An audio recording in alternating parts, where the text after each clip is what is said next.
Olá! Ser mulher é enfrentar um desafio diferente todos os dias. É superar barreiras muitas vezes invisíveis. Apesar de serem a maioria da população brasileira, as mulheres ainda enfrentam enorme desigualdade, seja na divisão das tarefas domésticas ou nos ganhos no mercado de trabalho. Muitas vezes assumem tripla jornada, saem para trabalhar, cuidam da casa e dos filhos. Em vários lares, assumem as contas sozinhas, são um arrimo e sustentam as famílias. E apesar de tudo isso, ainda têm de lidar com a discriminação. Um estudo do Programa das Nações Unidas para o Desenvolvimento mostra que 90% da população mundial ainda tem algum tipo de preconceito na questão da igualdade de gênero, como em política, economia, educação e violência doméstica, e que 28% dos entrevistados nos 75 países, por incrível que pareça, consideram justificado que um homem bata em sua mulher. Ao longo dos anos foram tantas lutas e manifestações por mais oportunidades e reconhecimento que o 8 de março foi instituído pela Organização das Nações Unidas como Dia Internacional da Mulher. A data nasceu após uma série de manifestações feministas por melhores condições de trabalho, mas hoje é celebrada para lembrar das conquistas das mulheres ao longo da história e para não esquecermos o árduo caminho que ainda temos a percorrer.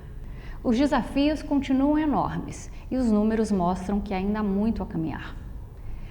A nossa primeira convidada da série especial Mulheres Futuristas representa o combate às mazelas da violência doméstica contra a mulher.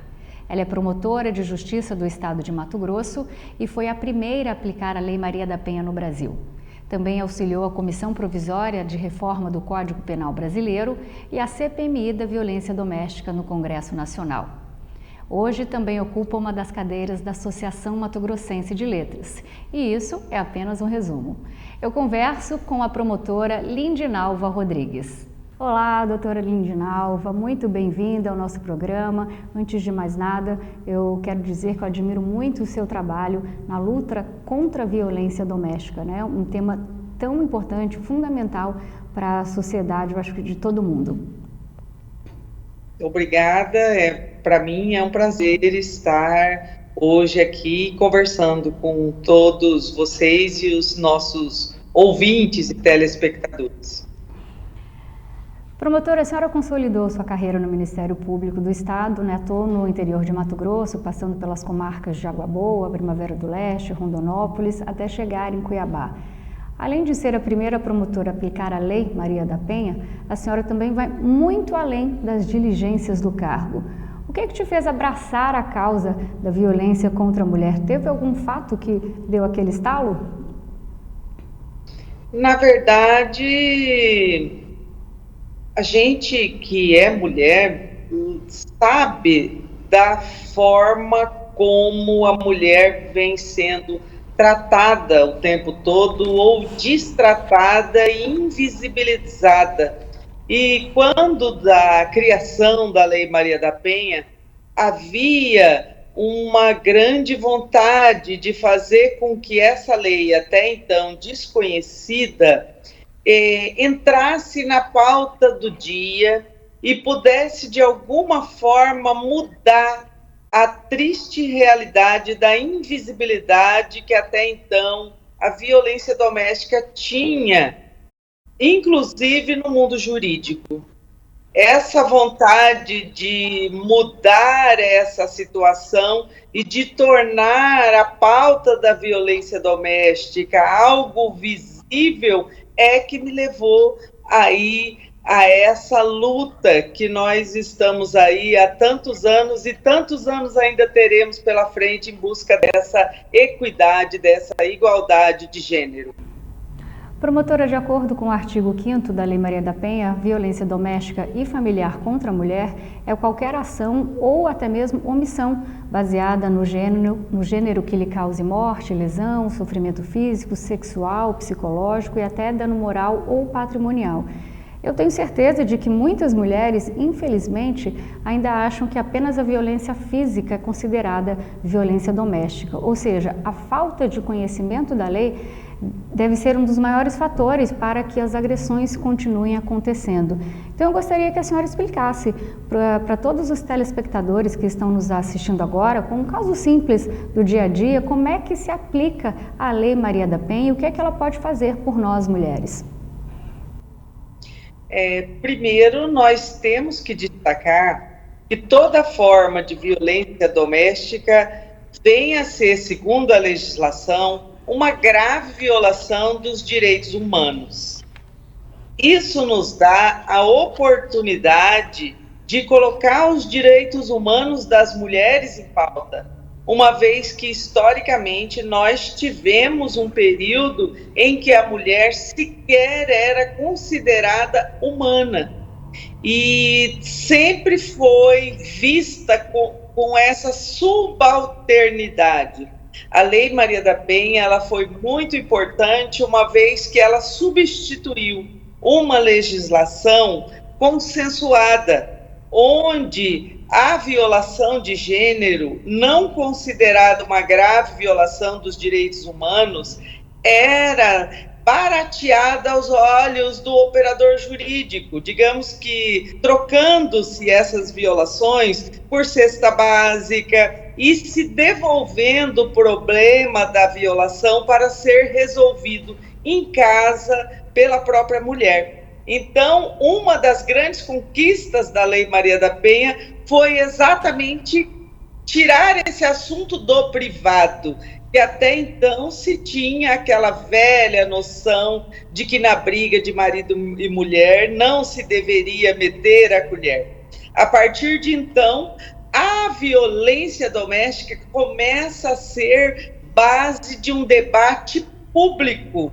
E isso faz com que esses temas sempre invisíveis, inclusive a produção intelectual da mulher, passe então a ser visível e ela passe então a fazer cada vez mais denúncias contra essas violações, que pode ser física, psicológica, sexual, patrimonial e até mesmo contra a sua integridade física e a sua vida. Nós temos aí o crime mais terrível que pode acontecer com a mulher, que vem a ser o feminicídio, que é o assassinato da mulher pelo fato dela ser mulher. Um crime que acontece, via de regra, dentro de casa, ou seja, nós temos aí o lar, um lugar onde deveria ser o palco do aconchego, como o grande local onde essas vidas são ceifadas. E temos aí os companheiros e ex-companheiros, ou seja, pessoas conhecidas da vítima, muitas vezes homens com quem ela teve assim uma relação de afeto por muito tempo, teve filhos, como os autores dessas piores tragédias, que vem a ser o feminicídio, porque ele realmente é definitivo, tal como a morte é definitiva. Doutora Lindinalva, o Brasil foi um dos últimos países da América Latina a ter uma lei específica de proteção às mulheres. Por que nós demoramos tanto?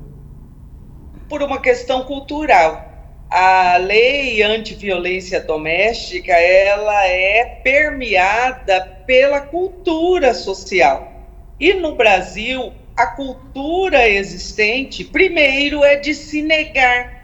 O Brasil nega a violência, o Brasil nega o machismo, o Brasil nega o racismo, e nem por isso nós deixamos de conviver diariamente com todas essas mazelas. Então, a questão cultural de uma hipocrisia social, onde se nega a existência de algo que de fato existe, nos levou até sermos um dos últimos países a termos uma legislação própria para a defesa da mulher contra a violência doméstica.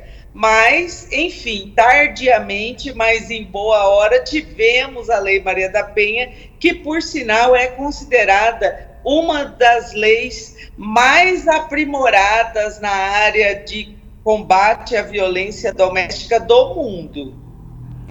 A senhora tocou no ponto que eu queria falar, que é muito difícil ser mulher no Brasil. Eu acho que a mulher, ela padece muito de preconceito de todas as formas, né? Desde que o mundo é mundo, a mulher existe, eu acho que um racismo, um preconceito estrutural na sociedade. Eu acho que desde a época de Adão e Eva, parece que a Eva foi a culpada do Adão cometer todos os pecados e as mulheres são punidas em tudo. Se você olhar filme de histórias, a mulher era moeda de troca, era vendida, o pai fazia a mulher casar para não ficar, para poder contra a honra. Quer dizer, é muito difícil como sobreviver numa sociedade patriarcal, machista e racista que nós vivemos. É muito importante você abordar esse tema, porque nós não podemos negar o perigo que é ser mulher, a dificuldade que é ser mulher, a partir de um momento em que há toda uma ideia da mulher enquanto corpo, um corpo dócil e disponível. Numa cultura, por exemplo, do estupro, onde as violações sexuais, para a maioria dos integrantes da sociedade, ainda advém da culpa da vítima, da roupa que ela estava usando, do local que ela estava frequentando. Isso tudo faz com que a mulher ainda seja vista como um objeto, como o corpo, e dessa forma como algo, uma coisa que ainda está disponível. E nesse sentido, ela acaba por sofrer na sociedade dessas mazelas e desses preconceitos. Promotora, é claro que a senhora já disse, a Lei Maria da Penha, ela representou um enorme avanço, permitindo que a mulher quebrasse o silêncio e levasse ao conhecimento público as aberrações que antes ficavam escondidas dentro de casa. Hoje as mulheres se sentem mais seguras, mais respaldadas, acreditam no poder do Estado e talvez tenham mais coragem de denunciar. Acabou essa história de, como a senhora mesmo disse, barata de casa que sabe a briga de casal? Eu acredito que não podemos dizer que acabou, enquanto nós tivermos o número de feminicídios que nós temos, o número de violação de mulheres, de estupro, de violência física, nós estaremos sempre aí lutando. Mas eu tenho que dizer, até como uma pesquisadora da área de direitos humanos das mulheres, que nós evoluímos muito após a Lei Maria da Penha, uma vez que a lei tem como efetiva proteção da mulher a concessão imediata das medidas de proteção, as medidas protetivas que são concedidas via de regra de plano e no mesmo dia que a mulher faz a denúncia, vem sendo uma arma muito poderosa para a proteção da vida e integridade física dessas mulheres. Então, embora nós não tenhamos realizado ainda o nosso desejo, que é de erradicação da violência doméstica, nós não podemos nos deixar intimidar e desanimar em razão dos números que ainda são alarmantes. Porque muitas vezes o fato de nós estarmos falando sobre o assunto e de termos colocado luz e visibilidade sobre o tema faz com que se tenha essa ideia de que os números são muito maiores, quando na verdade esses números sempre foram estarrecedores, mas hoje eles não passam mais despercebidos pelos olhos da sociedade, dos operadores jurídicos e dos demais integrantes dessa rede de proteção às mulheres em situação de vulnerabilidade em razão da violência doméstica. Vamos agora para um breve intervalo comercial. Já já nós estamos de volta com a primeira convidada da série Mulheres Futuristas, a promotora de Justiça do Estado de Mato Grosso, Lindinalva Rodrigues.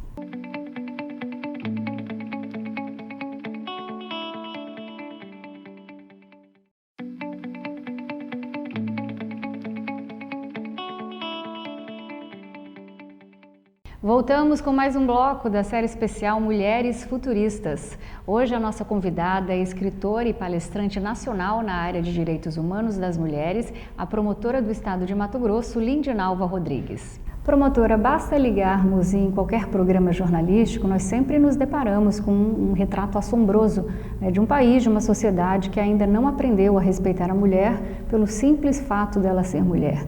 De acordo com dados publicados pelo Fórum Brasileiro de Segurança Pública, o Brasil bateu recorde de feminicídios no primeiro semestre de 2022.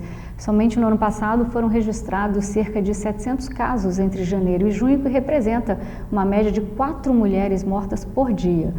E esses números, claro, revelam uma alta de 3% em relação a 2021, ou seja, em pleno século XXI, a violência doméstica contra a mulher é uma triste realidade no Brasil, cruel e amarga.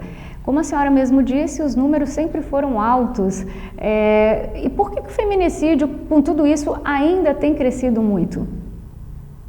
Eu acredito, pela minha experiência, que isso só vai poder diminuir de fato na medida que nós tivermos políticas públicas efetivas e isso sendo debatido na educação, na escola, nas mais diversas áreas, porque enquanto nós tivermos uma cultura de que apenas na polícia, na delegacia ou no judiciário se vai enfrentar um problema complexo como a violência doméstica, nós continuaremos a perder mulheres para o feminicídio, porque isso deve ser pauta da educação. Desde tenra idade, nós temos que ter a ideia de que as mulheres e homens têm direitos iguais, de que não pode existir o sentimento de posse de um em relação ao outro e que a força física jamais pode ser usada para se resolver qualquer tipo de conflito. E por isso nós temos que defender essa bandeira de termos políticas públicas e educacionais que falem e que enfrentem o tema de forma verdadeira e efetiva. É interessante isso que a senhora falou, que tem que começar, claro, na educação, mas quando nós vamos para a escola, nós não aprendemos nada disso e como nós convivemos em casa também não é assim. Nós somos criados que a menina tem que ser criada para casar, que a moça tem que ser submissa, que o cara é o príncipe encantado, e muitas vezes acaba aceitando esse tipo de coisa, a mulher, porque foi criado dentro de casa assim.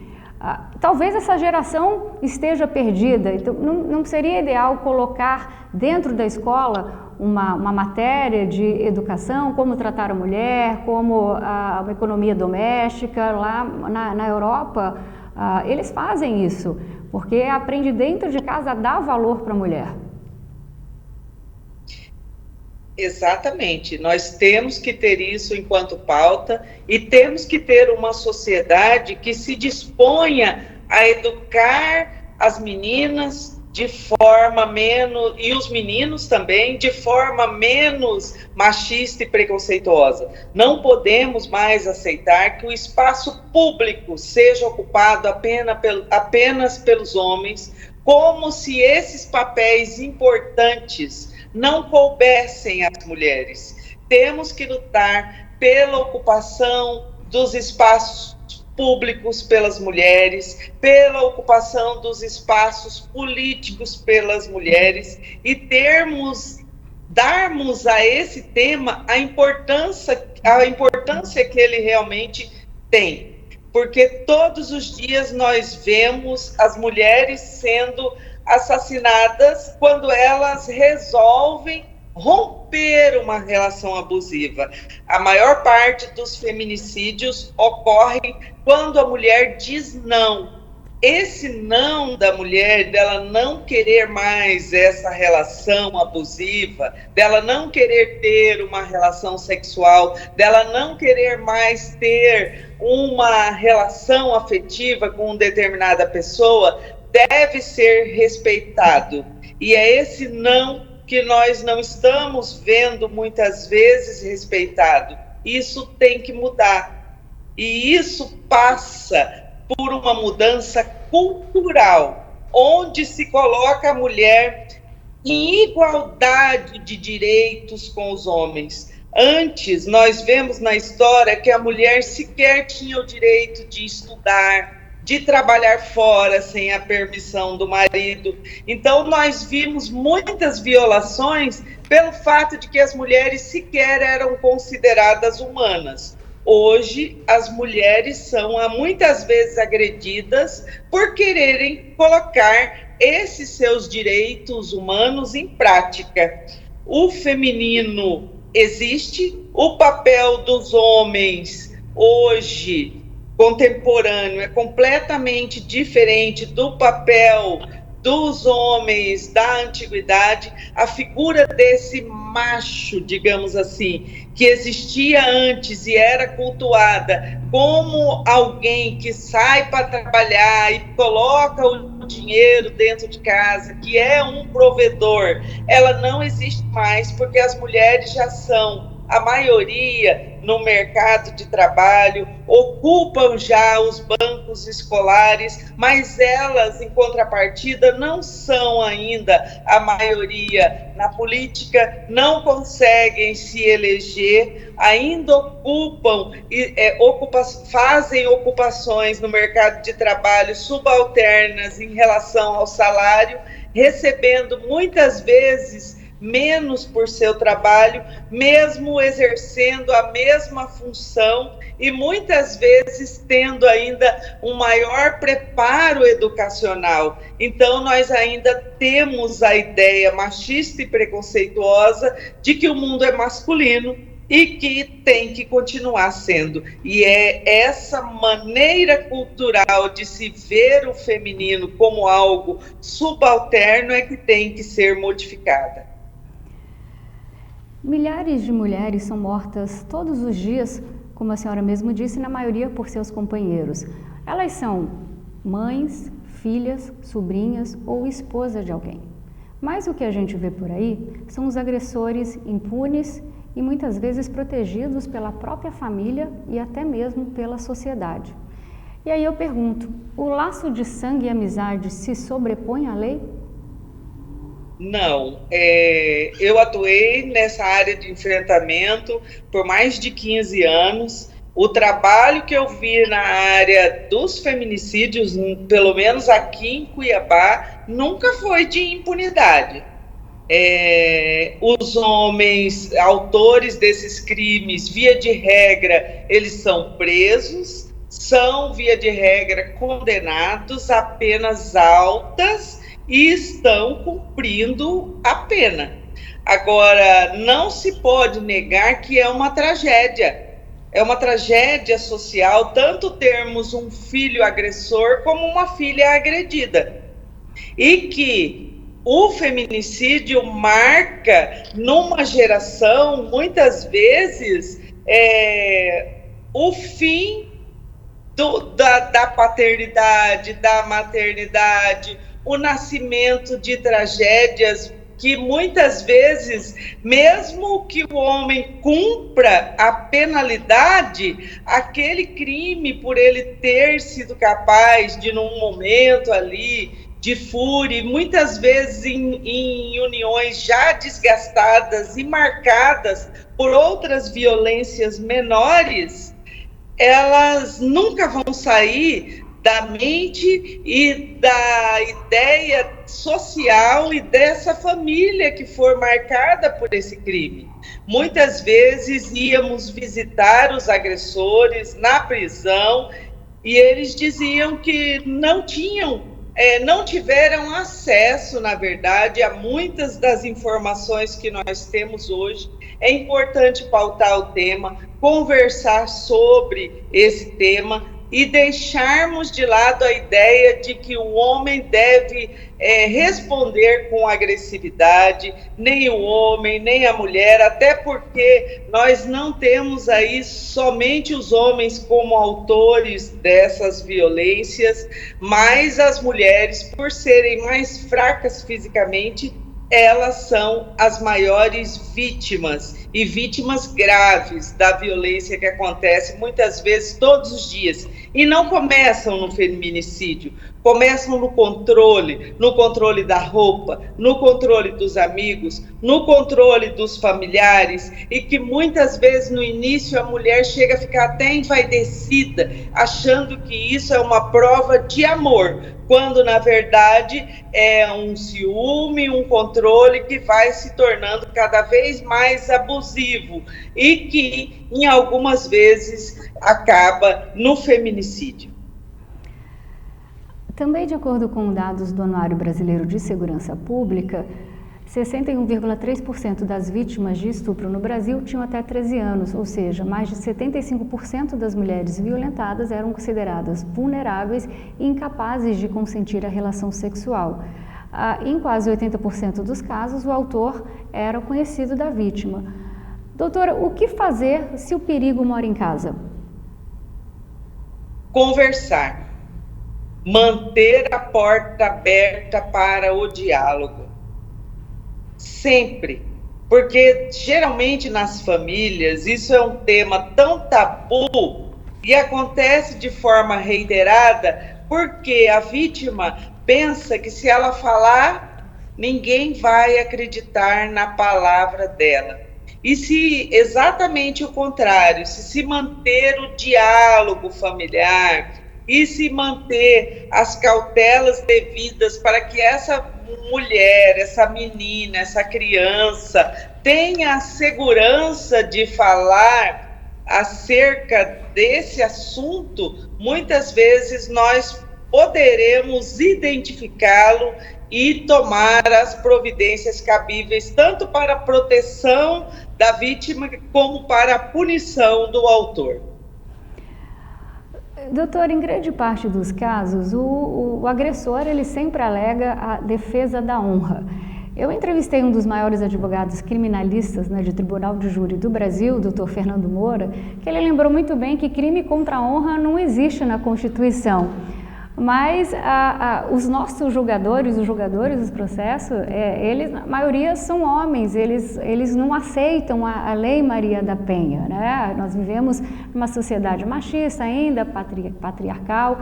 É por isso que a lei demora tanto a funcionar?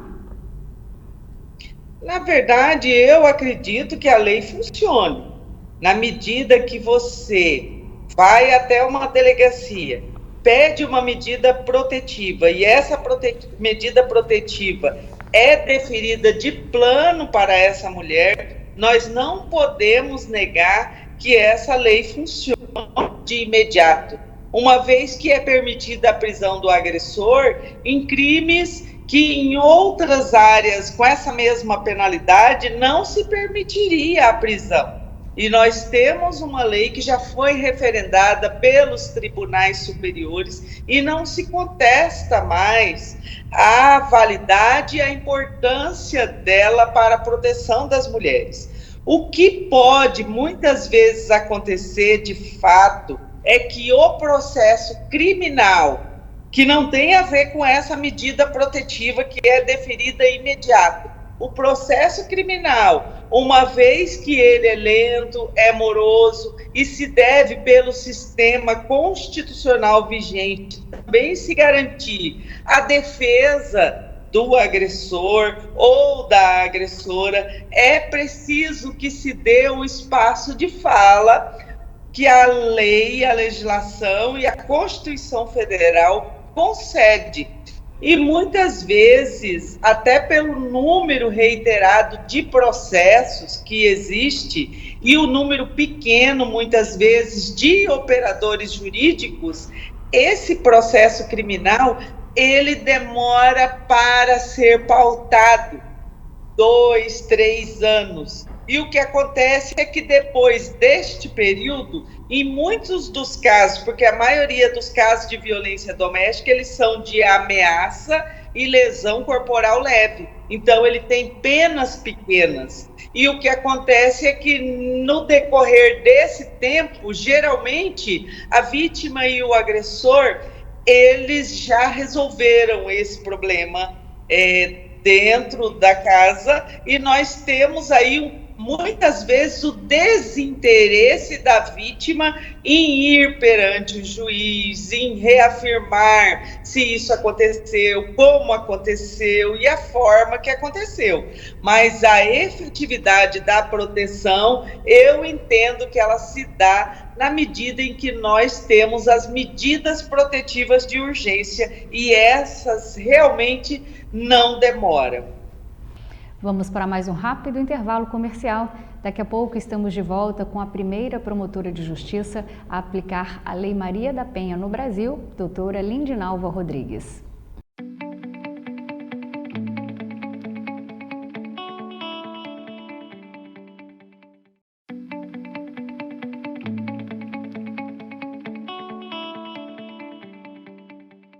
Voltamos com mais um bloco da série especial Mulheres Futuristas. Hoje a nossa convidada é escritora e palestrante nacional na área de direitos humanos das mulheres, a promotora do estado de Mato Grosso, Lindinalva Rodrigues.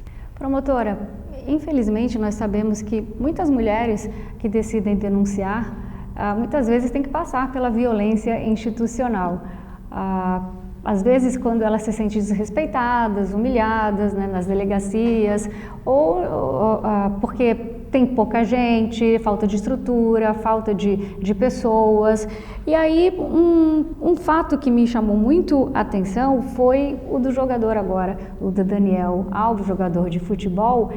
A diferença da condução na hora que a vítima denunciou. Muitas vezes aqui no Brasil isso não acontece. Lá ela denunciou, os policiais da boate, eles mesmos estavam preparados, né? E aí, o que fazer para mudar? Como lidar com o desamparo no sistema de justiça? Eu digo ali na hora, né? Não são todos os lugares que tem a delegacia da mulher, então como lidar com esse desamparo, com essas questões de violência, do preparo da pessoa para atender a mulher? Desde o início da implementação da lei, a nossa luta sempre foi por uma delegacia 24 horas, porque era difícil, que nós já temos, mas nós não estamos falando somente para as mulheres da capital. As pessoas são vítimas e muitas vezes tem cidade do interior que tem muito mais casos de feminicídio do que a própria capital. Então, nós temos novamente que reiterar a necessidade de termos políticas públicas adequadas para o atendimento dessa mulher. Muitas vezes a mulher, o que ela deseja é fazer a denúncia, muitas vezes ela quer resolver a questão da guarda, da pensão alimentícia, questões que são muito além de um processo criminal em si. Então, nós temos que ter nessas delegacias uma estrutura que nós temos aqui na capital, mas que nós sabemos que não é uma realidade em todos os locais, de termos psicólogos, de termos assistentes sociais, de termos pessoas para ouvirem essas vítimas. Muitas vezes, os casos não são sequer tipificados como crimes, mas elas querem expor as suas angústias. E nós não temos uma outra porta aberta que não seja, muitas vezes, a delegacia de polícia, que muitas vezes não resolve aquela angústia, daquela relação insatisfatória, daquela questão da mulher que quer se separar e quer ter o direito de fazer o mais breve possível a partilha do imóvel, a questão da guarda e da visitação dos filhos. Tudo isso tem que se ter, então, as políticas específicas para a proteção da mulher que vai muito além da abertura das portas da delegacia de polícia.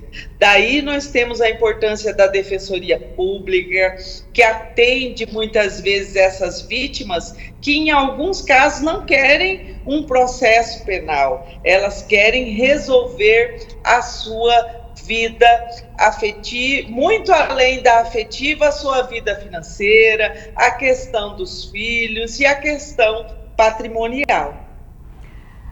Qual a orientação que a senhora dá para as mulheres que estão nesses pequenos municípios, né, onde a senhora mesmo disse que culturalmente talvez o machismo esteja mais arraigado, tem um número maior de violência contra a mulher, mas não existe delegacia especial. O que essa mulher deve fazer? Procurar. Onde não existe uma promotora, né, que nem a senhora, onde não tem lá para agir. Na verdade, todos os locais existe um membro do Ministério Público, existe um delegado de polícia responsável, existe na questão, muitas vezes não é a pessoa física, né? É a questão do Estado. Essa política de Estado, a mulher, se não encontrar na delegacia, ela deve principalmente procurar a Defensoria Pública, o Ministério Público e fazer efetivamente o seu pleito. O que ela deseja, o que ela quer. Muitas vezes é uma ação de guarda, muitas vezes é uma ação para se resolver conflitos que vão que são de ordem familiar. E se não houver uma delegacia, eu acredito que todo o estado de Mato Grosso nós teremos aí uma delegacia que não precisa necessariamente ser uma delegacia só para mulheres, mas essas delegacias devem ter profissionais preparados para atender sem revitimizar, porque nós já temos hoje a ideia de que a mulher não pode ser responsabilizada por essas denúncias que ela faz, né? Nós vamos apurar os casos, muitas vezes não há como esses homens, tecnicamente, dentro do sistema jurídico que nós temos, serem condenados, mas a mulher, ela tem sim a necessidade dessa proteção, efetivamente nas medidas protetoras que podem também afastar imediatamente esse homem do lar, da casa.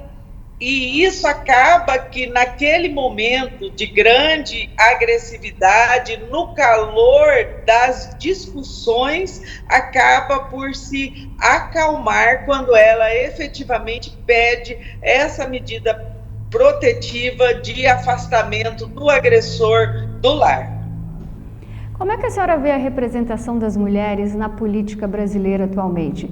Mais mulher na política significa mais proteção jurídica? Eu acredito que nós temos que, como nós somos a maioria das eleitoras no nosso país, nós temos que ter a ideia de que é importante termos representantes que pautem o problema da violação doméstica, da violência de gênero, do racismo, dessas questões que envolvem a criança, o adolescente, o idoso e essa série de vulnerabilidades que acabam por permear a vida doméstica, né? E isso só vai acontecer a partir do momento que nós passarmos a dar a esses casos a importância que eles de fato possuem, porque nós não temos como conviver com um lar onde há essa violação desses direitos humanos de pessoas vulneráveis. E socialmente nós não podemos viver num lugar onde as mulheres não são representadas politicamente, onde se pensa que os cargos importantes não cabem efetivamente às mulheres, mas nós podemos ter homens que tenham essa pauta, e eu conheço muitos parlamentares homens que realmente se empenham nessa área de proteção, mas nós queremos sim ter a igualdade de mulheres no parlamento, e eu considero isso de suma importância e relevância, desde a Câmara de Vereadores até o Senado e a Presidência da República, porque nós, mulheres, estamos preparadas para representar e para atuar nesses cargos. Nós temos aí que ter a viabilidade financeira de sermos candidatas e efetivamente sermos eleitas. A sua dedicação à causa abriu portas para o reconhecimento nacional. A senhora foi convocada pelo Congresso para auxiliar na Comissão Provisória de Reforma do Código Penal Brasileiro. Eu queria que a senhora contasse um pouquinho da sua experiência e o que significa poder contribuir para a disseminação de uma lei em âmbito nacional que protege as mulheres dos agressores. Eu acredito que o fato mais marcante nessa área, na minha carreira, foi ser convocada para ser auxiliar da CPMI de violência doméstica. A partir daquele momento, onde haviam 2 auxiliares, eu e um representante do Ministério Público Federal, nós tivemos a oportunidade ali, enquanto jurista, de acompanharmos como a Lei Maria da Penha estava sendo aplicada em todo o país. E naquele momento nós observamos que, na maioria dos casos, a lei não estava sendo efetivamente aplicada. Mas nós não podemos dizer que hoje não houve esse avanço, porque a Lei Maria da Penha é extremamente conhecida da população. As mulheres, elas se apoderaram da lei como um direito subjetivo, e eu penso que daqui para frente nós jamais vamos retroagir quanto a essa busca efetiva pelos direitos humanos. Eu acredito que a vida acadêmica, a oportunidade de escrever livros nessa área, tenham projetado o meu nome em um momento em que a gente era pioneiro, né? Nós aqui em Mato Grosso, em Cuiabá, começamos a aplicação da Lei Maria da Penha no país. Então houve um momento em que não tínhamos muitos especialistas nessa área, mas após 15 anos atuando nessa área, onde eu fiquei respectivamente, eu pude observar que houve o interesse de muitos outros colegas para atuar na área, e que hoje o feminismo e essa visão não machista, ela é propagada pela maioria das pessoas que atuam na área jurídica, dos representantes do Ministério Público, da Defensoria Pública, do Judiciário. Então, nós temos aí um avanço muito grande nessa área de defesa das mulheres contra a violência doméstica. Embora ela esteja ainda presente, nós temos a diferença dos casos. Porque antes, quando a gente iniciou a aplicação da lei, nós víamos que a mulher demorava anos para fazer uma denúncia, e muitas vezes elas já vinham gravemente lesionadas. Hoje, ao analisarmos os boletins de ocorrência, nós vemos que elas denunciam muito mais rapidamente, e que por isso mesmo elas não passam por tantas violações, porque a partir do momento que ela puxa o cabelo, empurra ou tem uma pequena lesão, ela já parte para a denúncia. Isso faz com que o homem perceba que ela não está sozinha, que ela tem ali todo um sistema de proteção do Estado para ampará-la.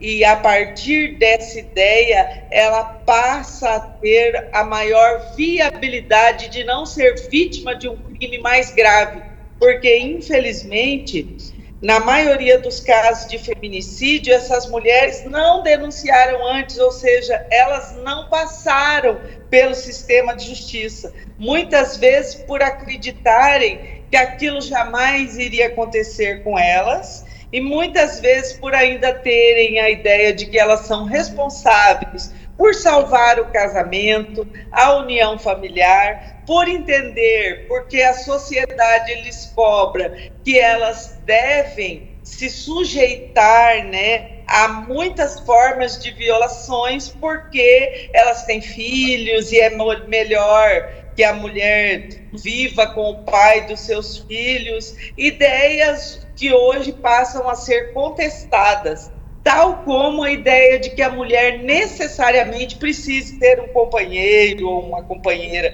porque o que nós estamos pleiteando hoje é que as mulheres são seres humanos completos e que elas não precisam necessariamente de um casamento para legitimá-las enquanto seres humanos.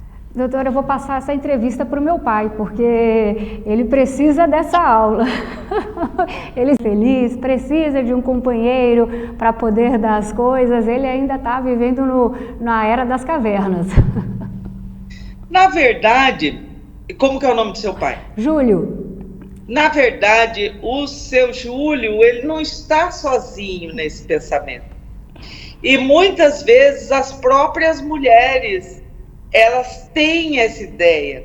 A partir do momento que você olha uma mulher bem-sucedida, que tem lá o seu trabalho, né, que conseguiu uma progressão, mas a sociedade olha, mais coitada, não tem marido, alguma coisa tem de errado com ela, né? Tem problema, é uma né? pessoa difícil, mal amada, né? Encalhada. Esses termos que não se usa para se nominar um homem nas mesmas condições que ela.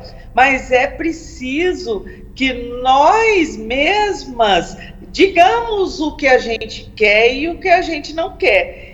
É preciso que a gente também deixe de ficar esperando alguém para nos fazer feliz, né? Um homem para nos legitimar socialmente, para nos dar voz. Então, nós vivemos hoje esse momento de transformação.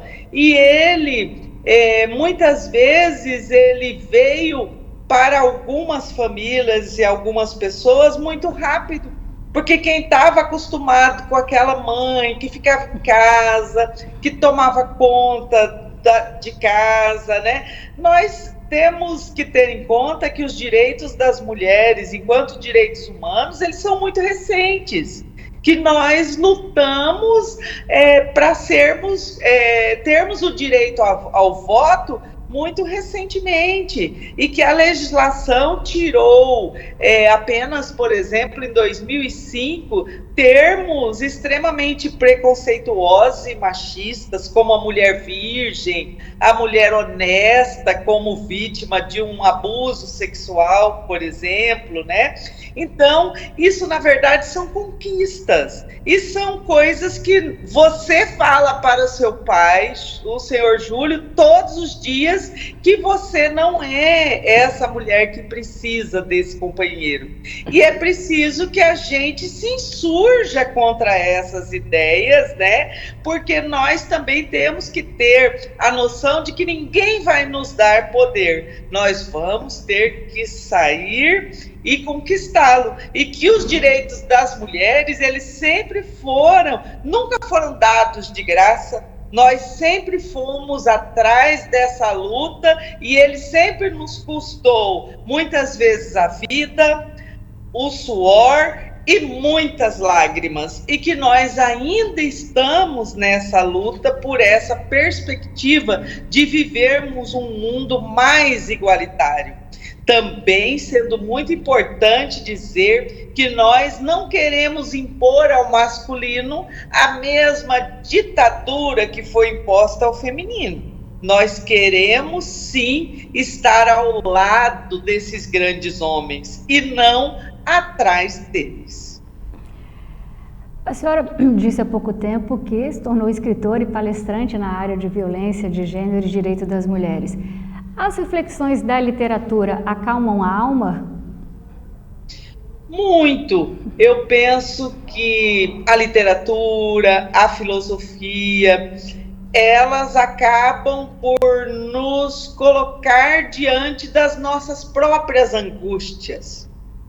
As angústias de nós nos vermos como seres humanos castrados, como diz Freud, e numa castração de um humano que vai se desgastando com o tempo, um tempo que vai, na verdade, nos consumindo, né? Nos enrugando, nos envelhecendo, mas ao mesmo tempo nos amadurecendo. E a literatura, as letras, as filosofias, elas foram fundamentais, tanto para nós vermos como as mulheres foram invisibilizadas e caladas, como para nós, recentemente, vermos também como essas mulheres sempre tiveram prontas para lutar pelos direitos humanos umas das outras.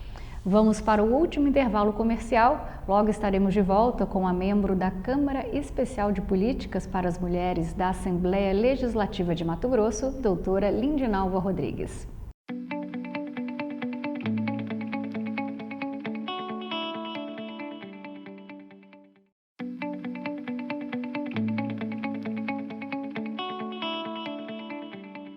Estamos de volta com o último bloco da série especial Mulheres Futuristas. Hoje eu estou conversando com a ocupante na cadeira 37ª da Academia Mato Grossense de Letras, a promotora Lindinalva Rodrigues. A senhora foi a 15ª mulher a assumir uma cadeira na Academia de Letras Mato Grossense, né, entre os mais de 180 membros da história. E hoje assina mais de 11 livros como autora e coautora. A cadeira da AML veio como reconhecimento da sua trajetória de luta em favor das mulheres. Quais são os seus projetos futuros na área de combate à violência doméstica e promoção também dos direitos das mulheres? Eu vejo a eleição na Academia de Letras como a concretização de um sonho. É muito difícil ser eleito para entrar para uma Academia de Letras, porque para além do seu currículo, você, além de você vai concorrer com pessoas que têm um currículo fantástico também, né? Então, a minha entrada na academia, num lugar cheio de homens, né? Desde o início, os patronos homens, a história masculina, a tradição, ela marca a trajetória, eu acredito, de uma feminista, porque eu entro na academia como uma feminista, num lugar sempre comandado pelos homens. Então, mesmo não tendo sido uma mulher boazinha, invisível e calada, a gente vai, não é de graça, o mundo cobra muito de cada uma de nós. É difícil para a gente ocupar os espaços públicos, porque nós estamos, ao mesmo tempo, convivendo com a nossa maternagem. Nós estamos, ao mesmo tempo, deixando nossos filhos na escola ou aos cuidados de um cuidador, e sempre nos é cobrado, né? Se alguma coisa não está dando muito certo, a culpa é sempre da mulher. Mas eu entendo que todas as mulheres são capazes de deixar essas relações abusivas se elas acharem, num determinado momento, que elas não precisam viver essa relação abusiva. O problema é que as pessoas não dizem isso. A sociedade ainda diz que a mulher é melhor ela ficar mal acompanhada do que só. Ela ainda diz que muitas vezes a mulher está mentindo e coloca a incredibilidade com a sua fala como algo que ela, no final das contas, no sistema jurídico, nós vamos ter que constatar essa questão da prova efetiva. Mas eu acredito na luta das mulheres, porque eu sou uma mulher que nasci numa origem muito humilde, muito pobre, e que foi aos poucos tendo essa paixão pelos livros, pela carreira, pelo concurso, e eu vejo as mulheres ao meu lado cada vez se engrandecendo mais e acreditando na sua própria energia e capacidade de libertação. Mas eu tenho que dizer que, como inclusive vai ser um objeto da minha tese de doutorado, que eu não posso dizer para você com certeza se as mulheres abriram mão de encontrar esse príncipe encantado, se elas abriram mão realmente dessa ideia de terem um companheiro ou um companheiro idealizado muitas vezes pelo feminino, que na verdade tem que conviver com um homem de carne e osso, né? E que muitas vezes não cabe nesse quadrado das expectativas que a gente cria. Mas também é porque a gente sempre vê nas histórias, quando eles se beijam, é o final feliz. Ninguém mostra que tem um depois do beijo, né? Que a vida continua depois do the end. Esse é o grande problema. Nós somos criadas em achar que ali termina a vida. Eles se casam, tem um beijo e aí escreve final. E depois? Exatamente. As relações humanas, elas são complexas. Não estou nem falando de casamento, de união, de companheirismo. As relações humanas são complexas. Vamos falar a verdade, é difícil a convivência humana com colegas de trabalho, com familiares, com irmãos, muitas vezes. E por que a gente haveria de imaginar que você vai encontrar um desconhecido, onde no início há toda uma relação própria de uma paixão que muitas vezes nos cega, né, e nos faz querer os defeitos ainda a pessoa, né? E o dia a dia desse ser humano gasto, desse ser humano castrado, cheio de defeito, que nós somos e que eles são, muitas vezes nos decepcionam, mas eu, Lindinalva, acredito que o mundo é um para cada um e que ninguém vai nos fazer feliz. Eu acredito que isso é uma maturidade que você tem que ter em relação a você mesma. Não acredito que vai aparecer esse príncipe, né? Mas a gente foi enganado durante muito tempo com essa história. Desde sempre. Mas nós ainda temos algumas pessoas, tanto homens como mulheres, que ainda estão em busca desse ser narcísico e encantado e que vai nos tirar dessa angústia de ser humano e de ser falho e de lutar ali a vida inteira com pequenos defeitos nossos. Porque a gente quer mudar o mundo, mas a gente não consegue deixar de comer alguma coisa que muitas vezes prejudica a nossa saúde. E é difícil para nós convivermos com essa nossa falibilidade e com a falibilidade do outro. O outro é sempre aquele estranho de quem você cobra muito. E muitas vezes a gente acha que está fazendo muito. E a outra pessoa do outro lado também vê na gente os mesmos defeitos que a gente vê no outro. Então, eu penso que a vida é uma análise muito séria de nós conosco mesmo e com os nossos defeitos e a nossa falibilidade. O outro é sempre reflexo de nós mesmos, né? Dizem. Exato. O outro é sempre um estranho. Né? É sempre um estranho e que muitas vezes nós buscamos e temos muitas expectativas que não são reais. Elas são fictícias e é difícil conviver com o outro. É difícil ter família. E na vida a gente vai aprendendo com a maturidade que a gente tem que engolir muita coisa. Porque senão se a gente for levar tudo também a ferro e fogo num ambiente de trabalho, né, num ambiente familiar, a gente vai colher muita solidão.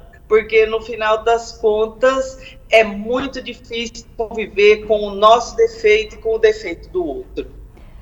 Doutora, para a gente encerrar, o tema do programa são mulheres futuristas, por isso a senhora é a nossa primeira entrevistada. Qual a mensagem que a senhora deixa para as mulheres aqui de todo Mato Grosso e de todo o Brasil?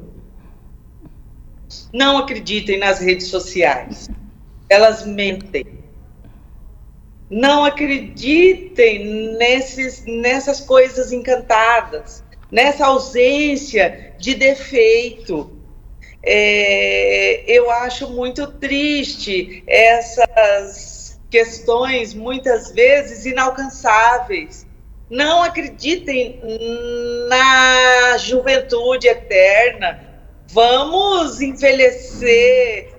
É uma luta em glória contra o tempo. Então, nós podemos nos dedicar a outras coisas que não seja somente esse corpo que se esvai e que envelhece e que a gente muitas vezes não tem como evitar isso.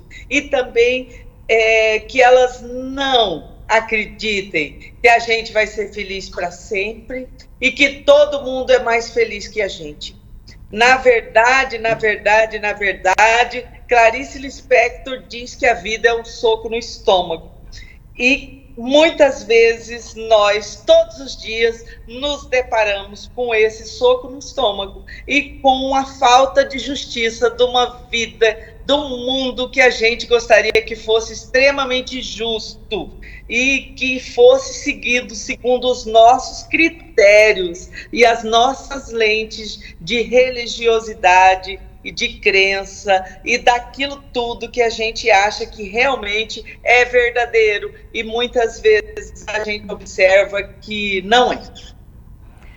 Doutora, eu quero agradecer, muito obrigada pelo seu tempo, pela disponibilidade em estar conversando conosco e principalmente eu gostaria de parabenizá-la, né, por abrir as portas para que as mulheres tenham voz e façam valer os seus direitos. Muito obrigada, estou à disposição, não como essa pessoa que também não quer ser idealizada, né? Mas eu penso que o percurso é difícil, a gente cai um monte de vezes e a vida não é pela queda, é pela capacidade que a gente tem de levantar. E nessa questão, assim, que não é muito, né? Eu vejo assim, já nos despedindo, eu vejo às vezes tantas expectativas em relação aos filhos, aos netos, né? A gente tem a impressão que eles crescem com uma carga enorme, né? Porque eles têm que saber 2 línguas, né? A partir dos 4 anos de idade. Então, para a gente que sabe como é difícil, muitas vezes a gente ter a energia para levantar da cama e trabalhar e ganhar a vida e saber que é muito mais gratificante a gente levantar, mesmo que devagar, do que a gente não cair. É isso que significa a vida, é esse eterno cair e levantar e sabermos que a felicidade é muito única, o que traz a felicidade para um, não traz para outro, e que nós somos esses seres únicos e que nós estamos avançando a cada dia em busca desse autoconhecimento que nós temos para o encontro com a felicidade verdadeira e não essa felicidade falsa vendida pelas redes. Muito obrigada e vamos conversar depois mais vezes sobre a Academia Mato Grossense, que eu adoro. O próximo papo vai ser sobre cultura. Ótimo!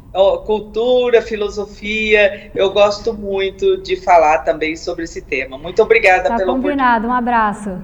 Um abraço. Até mais. E a você que nos acompanhou, muito obrigada pela companhia. Continue ligado na programação da TBO, a TV que você se vê.